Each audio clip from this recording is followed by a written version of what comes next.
So hey guys, welcome back to another video.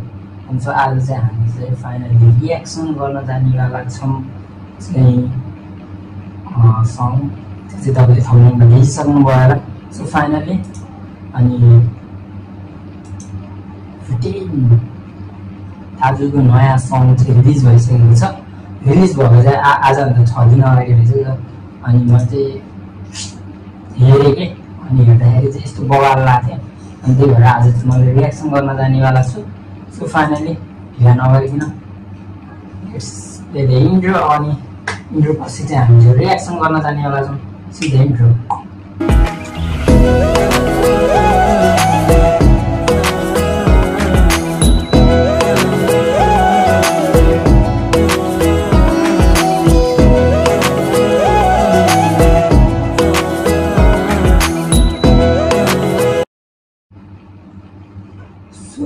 Video reaction गर्न अगाडि चाहिँ यो भिडियो चाहिँ मेरो लागि चाहिँ कपिराइट लाग्छ होला, किनकि मलाई कपिराइट लाग्छ होला. सो यसको फुल भिडियो चाहिँ वेबसाइटमा के अरे भिटिआईको अफिस चाहिँ यो वेबसाइटमा चाहिँ युज रहेछ. अनि मैले रियाक्सन गर्नु लागेपछि त अब डेफिनेटली मलाई त कपिराइट त लगाइहाल्छ. कपिराइट लगाइहाल्यो नि, कपिराइट स्ट्यागमा लागेपछि त्यही हो मेरो लागि ढिलो भिडियो चाहिँ.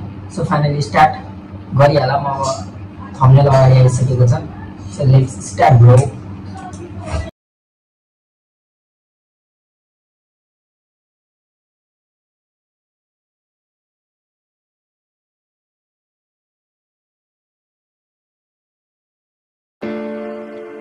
Yeah.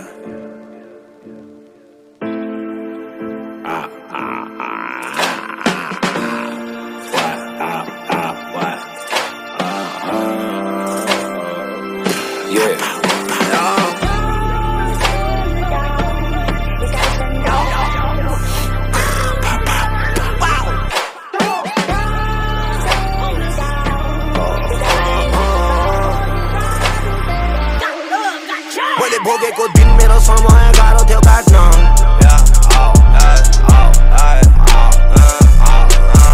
मुख अगाडि उजी म पड्काउँछु मुजीके बुझिस् त सक्दैनस् थाम्न. फाइनली भन्यो नि भिटिन दाजुको सङमा चाहिँ कुनै नि मतलब हुन्छ नि रफ नआएको त कुनै नि हुँदैन. त्यही पनि रफ आयो यस्तो दामी हुन्छ कि भगवान सर्ट युज गरेर यस्तो दामी कम्बिनेसन चाहिँ दामी हुने. अब फ्यामिलीहरूको लागि चाहिँ बसेर हेर्न चाहिँ गाह्रै छ. तर पर्सनल्ली अब आफैले सिङ्गल भएर सिङ्गल हेर्छौ भने मतलब एकान्तमा बसेर हेर्छौ भने फ्यामिलीसँग नबसिकन हेर्छौ भने चाहिँ अब एकदम बवाल. जुन गीत पनि मलाई यस्तो बवाल लाग्छ नि त. अनि त्यही भएर होला मलाई त्यसँग मैले भोगेको दिन मेरो समय गाह्रो थियो काट्न. यो बिर्सेर जाँदैन म. रिस गर्नेले गर्छ त्यो मर्छ त्यो बाँच्दैन. तर थाहा छ बिर्सेर जाँदैन म. इज्जत गरेको बदलामा दुश्मन रिस राग मान्दैन म. मान्छे हो मान्छेलाई नै गर्छस् विश्वास तँलाई मारेर फालिदिन्छ. तँलाई थाहा छ यो दुनियाँ पापी छ. बादल पारी मेरो मरेको साथी छ. यो जुन चाहिँ बादल पारी मरेको मेरो साथी छ भने यो चाहिँ मैले धेरै आफ्नो टिकटकमा देखेर थिएँ कि. अनि टिकटकमा देख्दाखेरि मलाई यस्तो यो जुन चाहिँ लिरिकलले भन्दा नि अब यस्तो दामी लागेको थियो कि यति चाहिँ यहाँ यति क्लिपहरू चाहिँ यस्तो दामी भाइरल भएको थियो कि यो कि मलाई यस्तो दामी लाग्यो कि. अनि त्यही भएर नि मलाई आफूलाई कस्तो के अब भनौँ न रियाक्सन गरौँ है यो गीतमा भन्नु भयो नि त. अनि त्यही भएर यो क्लिप चाहिँ मलाई यस्तो दामी लागिरहेको थियो. अनि फाइनली यही क्लिपलाई चाहिँ मैले यहाँ हेर्दा अब हेरौँ अगाडि. दागा लुटेर आँखा अगाडि छ. मुखमा मिठो बोली छैन गाली छ. तेरो बन्दुकमा गोली छैन खाली छ. झगडा लफडाए खर्का नि चारिरा. बिना फोकटमा टाउको छिनालिदिन्छ. ड्रग्स पसल पुलिस थाना पछाडि छ. तर भिटेन दाजुको हरेक गीतमा चाहिँ हुन्छ नि जस्ट डन्ठ्याहरूलाई चाहिँ टार्गेट हुन्छ. किन हुन्छ थाहा छैन. तर डन्ठ्याहरूलाई चाहिँ मेन फोकस गरेर टार्गेट मैले हेर्दा हुन्छ. अब हरेक गीतमा यस्तो पछाडि डन्ठ्या त मिसेकै हुन्छ कि. अब पुलिसहरू त किन अब भिटेन दाजुलाई मन पर्दैन रहेछ क्या है. सो हेरौँ अरू. तँलाई चिन्दिन है यस्तो मान्छेहरूलाई साथ दिँदिन है. समाचार देखाएको थिएँ टिभीमा खोइ कुनै कताको ग्याङ कुन गुन्डाको दाइ. यो हुँदैन भाइ ग्याङ पाराले पुग्छस् त भाइ. च्यान डाँडामा धेरै छ बसिरा मान्छे या पावरमा बाउमा फ्यामिली. भिडियोको क्वालिटीदेखि लिएर होइन अनि जो ब्याकग्राउन्ड हुन्छ नि सिनेमेटिकहरू ब्याकग्राउन्ड यस्तो बनायो कि हरेक गीत यस्तो प्रोफेसनल टाइपको त सबै आइरहेको छ। तर मलाई चाहिँ मन पर्ने भनेको जुन चाहिँ ब्याकग्राउन्ड हुन्छ नि ब्याकग्राउन्ड चाहिँ यस्तो दामी हुन्छ युज गर्ने होइन त्यो भएर नि होला मलाई भिडियो दाजुको धेरै गीत मनपर्ने। अनि शब्द त अब थाहा नै तिमीहरूलाई अब वान्टेडै हुन्छ सकिँदै नसक्ने कसैले नेपको हिस्टप के अरे नेपको टपमै पर्नुहुन्छ नि त। सो जुन गीत निकाल्ने नि भाइ दामी छ दाजुको कन्टेन्ट के अनि म्युजिक ब्रो म्युजिक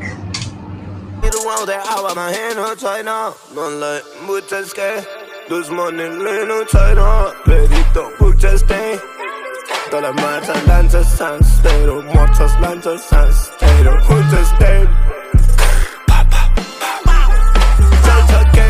तर केस क्लोज बोलिरह्यो अब के गर्ने फक्ड अप देश साला देखे कि रिजल्ट मुझे त्यो कप्सको फेस अलिकति जुन गीतमा नै हुन्छ नि कप्पेलाई चाहिँ टार्गेट देखे कि रिस उठ्छ कप्पेको फेस मलाई नि हुनु मलाई नि अब कप्पेहरू देख्दा त रिस उठ्छ किनकि मेरो नि कुनै टाइम इन्सिडेन्टहरू यस्तो घटना भयो कि जहाँ चाहिँ अब मैले चाहिँ अब भने नि अब हेल्प माग्न जाँदाखेरि चाहिँ उनीहरूले चाहिँ मलाई चाहिँ रिटर्न ब्याक गरिदिए कि त्यही भएर मलाई नि कपै भन्न रिस उठ्छ मेरो नि अलिकति हाल्नु मिल्दैन है फेरि आएर समाजलाई त्यस्तो काम नगर्ने ल म जस्ट भने आँक्रे किनकि अब उनीहरूको ड्युटी हो नि त त्यो अब म उनीहरूलाई भन्दाखेरि मलाई के हुन्छ नि सानो जे इन्फ्याक्ट पऱ्यो त्यही हुँदो रहेछ। मेरो अलिक सानोमा एउटा इन्सिडेन्ट भएको थियो अनि त्यो इन्सिडेन्टमा चाहिँ मैले चाहिँ अब मेरो फ्यामिली एज अ म मेरो ब्रदर जानु भएको थियो पुलिस स्टेसन। तर उहाँहरूलाई चाहिँ त्यो रिपोर्ट लेखाउँदाखेरि चाहिँ उहाँहरूको नो रियाक्सन के छोडिदिनु चाहिँ यस्तो भइरहेको छ त्यही भएर मलाई कपै मनै पर्दैन है।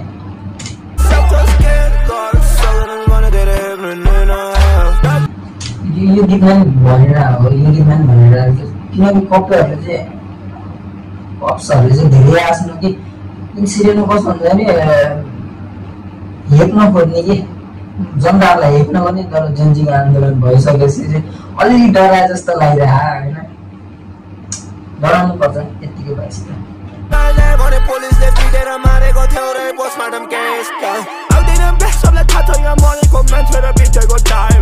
नचला आगो फेरि बोल्छ नि वय यो दुनियाँमा हुँदैन जो पनि सय किलर छ सहरमा अहिलेसम्म कसैले चिनेको छैन दुश्मनहरू डन्नै छ बाटोमा त्यही पनि एक्लै हिँड्दैछु म अगाडि म जहिले पछाडि नो फेरि ब्याक नजाने म अरूले हेर्दैन बेर छैन फसाउन आफैलाई सम्हाल्ने हो त्यो पोखरी गहिरो छ भन्थे मेरो आमाले म फेरि त्यहीँ हम फाल्देको त्यो पोखरी गहिरो छ भन्थे आमाले म फेरि त्यहीँ हम फाल्देको मैले भोगेको दिन मेरो समय गाह्रो थियो काट्न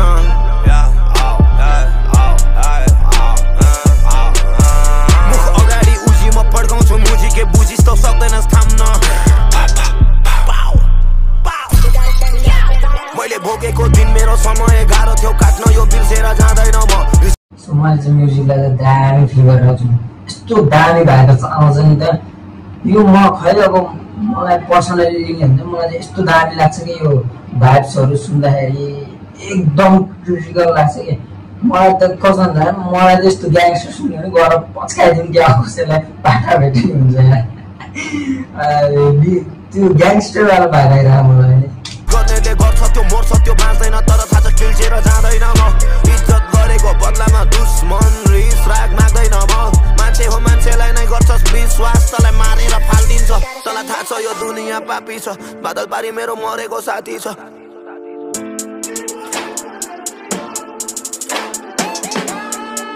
बादल पारी मेरो मरेको साथी छ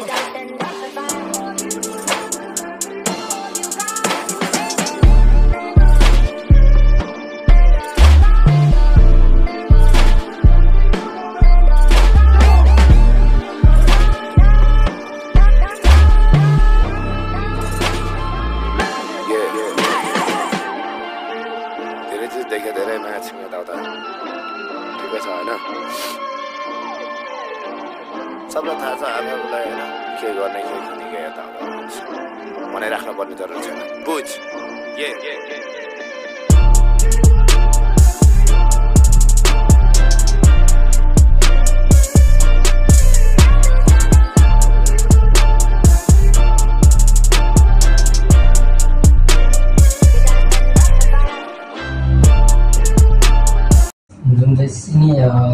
चाहिँ अब सिनेमेटिकको लागि जस्ट खिच्यो भने त्यो चाहिँ दामी दामी लाग्छ कि मलाई चाहिँ त्यो स्लो मोसनको भाइब भयो एभ्रिथिङ मलाई जस्तो दामी लाग्छ नि रियाक्सन गरेर नि दामी होस् न भन्ने तर भिडियो हेर्दै मलाई चाहिँ कस्तो लाग्छ भन्दाखेरि यो भिडियो चाहिँ भन्दा नि अब कुनै क्रिटिकल अवस्थामा अथवा भनौँ के भन्छ त्यसलाई भोगेरै बनाएको जस्तो लाग्छ कि भिटिन दाजुको गीत चाहिँ है भिटिन भन्दा भिटिन दाजुको गीत चाहिँ है त्यही नि होला मलाई अब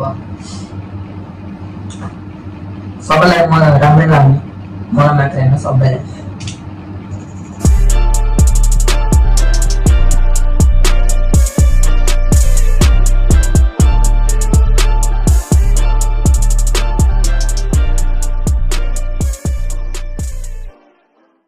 सो फाइनली गीत गाइसकेको छ अनि गीत कस्तो लाग्यो तपाईँलाई चाहिँ कमेन्ट गर्नु होला रियाक्सन कस्तो लाग्यो so see you guys next video आएर सब्सक्राइब माई च्यानल सब्सक्राइब कसरी गर्छौँ भन्ने थाहा छैन भने हजुरहरूलाई चाहिँ यहाँ सिकाइरहेको छ होला कसरी सिकाइरहेको छ यता माथि यता कता सिकाइरहेको छ त्यसरी सब्सक्राइब गरिदिनु होला होइन सो हामी फेरि आउनेवाला छौँ अर्को रियाक्सन भिडियो लिएर त्यो अहिलेको लागि see you guys next video आएर सब्सक्राइब माई च्यानल यदि हजुरले सब्सक्राइब गर्नुहुन्छ भने कमेडी त आइरहेको छ मेरोमा कन्टेन्ट धेरै मैले चाहिँ धेरै मिक्स अफ कन्टेन्ट गर्न खोज्छु जस्तै भ्लगिङ भयो कमेडियन भयो गेमिङ त मैले रिसेन्टली अब मसँग त्यस्तो इन्स्ट्रुमेन्टहरू थिएन पहिला अहिले मैले गेमिङ नै सुरु गरेँ पहिला सुरु गरेँ त्यो लाइभ स्ट्रिम त भइरहेको थियो सो रियाक्सन भिडियो नै आइरहेको थियो तर रोस्ट नै आइरहेको छ बेला बेलामा किनकि रोस्ट दिनु त कामै हाम्रो न त पहिला मैले टिकटक चलाउँदैन पहिला मलाई रोस्ट हाल्दा मजा आउँथ्यो किनकि म आफै टिकटक चलाउँदैन त